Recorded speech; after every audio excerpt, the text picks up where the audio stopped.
All right, we have with us another very special guest as we continue to understand and analyze all that's happening in Davos, and especially that speech by Prime Minister Narendra Modi today. Christine Lagarde, an old friend of ours, the person who's the boss of the IMF and running the entire global economy, and therefore the person who should be, I'm going to be asking you exactly what sort of a shape the world is in.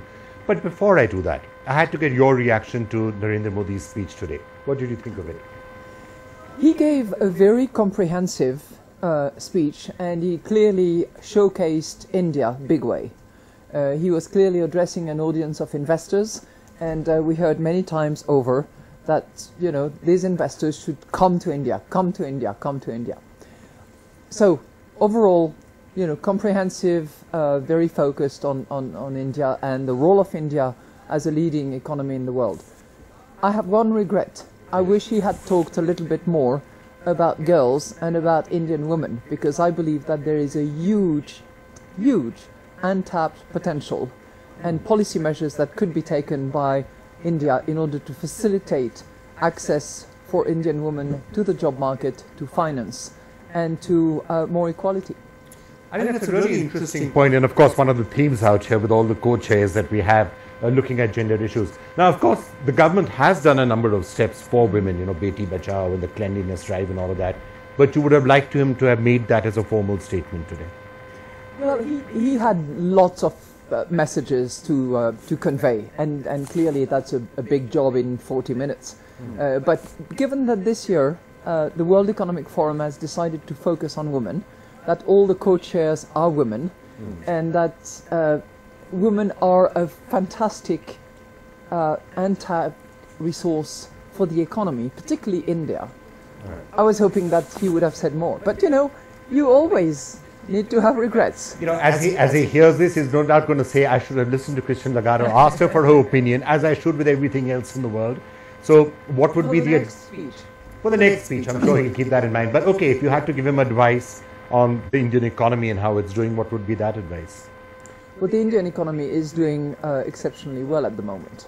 You know, our forecast is 7.4. It's the fastest growing of all the large, advanced and emerging market economies. The next year, 2019, we forecast 7.8%, big number again. And if I was to make a recommendation, it would be continue the reforms that have been undertaken. Make sure that it actually delivers on the ground for the people. The GST was a major achievement. There are implementation glitches here and there, that's what I'm told.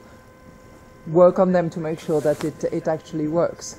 And continue the reform of the Indian economy to eliminate the bottlenecks, to, you know, facilitate investments. You know, it's quite interesting that the IMF and many others have often told the Indian government, you need to reform and you need to reform fast. This government's done some big bang reforms, and people have said you didn't have to go that fast or that far, and were those the right reforms, you know, demonetization, for example? Well, you know, I disagree with that. I think that the trend of reforms was right, and reform is a momentum. You have to keep at it. You set a target and then you move on. Reform of, you know, bankruptcy law, the demonetization efforts that have been undertaken, the GST. I think there is work to be done concerning the financial sector to make sure that it is solid and healthy and inclusive. So no, I think it's good that there was this appetite and this drive for reform. Right. Now, when you're looking at the global headlines, what would be the sort of things that when you're looking at the state of the global economy, I think I've asked you this at Davos 2 or 3 times before, what would be keeping you awake at night, or what would you be worrying about right now, if anything? Or is it looking fairly benign to you right now? No, we are in an economic sweet spot at the moment. There is growth coming out in many corners, not all, but many corners. And the risk would be complacency. That people sit back and enjoy and think that, you know, we've got it done, the crisis is over, let's enjoy. It's when the sun is shining, and we've got a bit of that, that you actually fix the roof. So you have to continue the reforms that are underway. You have to build buffers when they're no longer available and they were depleted during the crisis. You have sometimes to do a bit of fiscal consolidation to make sure that the debt direction is reversed into downward, and that's what needs to be done. Well, but you're saying, I would say two things. I would say focus on inclusion, and in some countries focus on girls and women. And I'm sorry to come back to that, but I think it's critically important.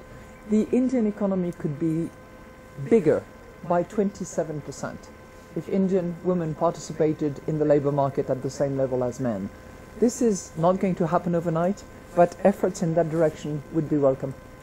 What you said about girls and women is 100% taken. The other point you just made about inclusion, I'd just like to look at that a little bit more. Because there have been recent studies, and many of them, saying that the middle class is missing in India and many other countries. There's a growing concern about concentration of wealth, 1% perhaps having 73% of wealth. Is that something that worries you? Yes. Yes. In India as much as the rest of the world? Or it's true in other parts of the world too, It applies in many countries of the world.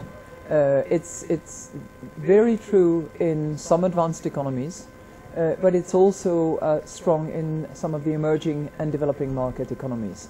So this excessive and growing inequalities this is an issue that needs to be addressed, where inclusion is going to be key, and where redistribution will matter, the kind of benefits and social safety nets available for people.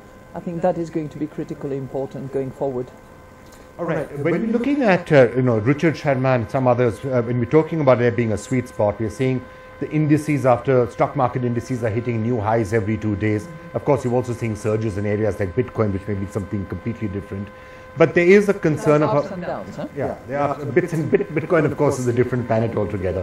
But in general, would you be worried about a bubble at all, a speculative bubble, or is that not what you're seeing happening? The asset prices are fairly high at the moment. That's obvious, and there will be market corrections. There's always market corrections, but what we are seeing in terms of the fundamentals of the economy is actually strong, and strong in many corners. So market corrections will come and go.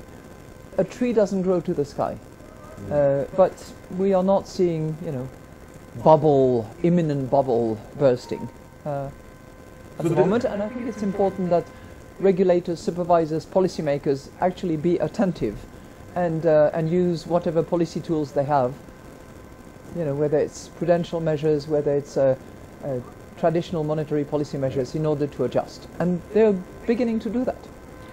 Right, so one last question. We're going to see Donald Trump also coming to Davos right now. We heard the Prime Minister today is talking about, protectionism and not having that.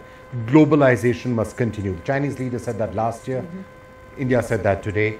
Is that something which you think is still very much a subject of discussion, that could there be anti-globalization forces that are going to gather momentum? Protectionism? If there were anti-international trade forces, it would be an issue, because international trade has been driving growth, and we are again seeing trade moving a little bit faster than overall growth in the world at the moment, and it's a good thing. It's a good thing, provided that it's trade benefits for all, and that those who are not necessarily included in that game be not left to the side of the road, and that enough measures be taken to make sure that they are trained, that they are reskilled, that they are benefiting from that trade too. Mr. Lagarde, it's always a pleasure talking to you, and let's hope your stewardship of the global economy keeps it in as good a shape as it is right now. It's always a pleasure talking to you.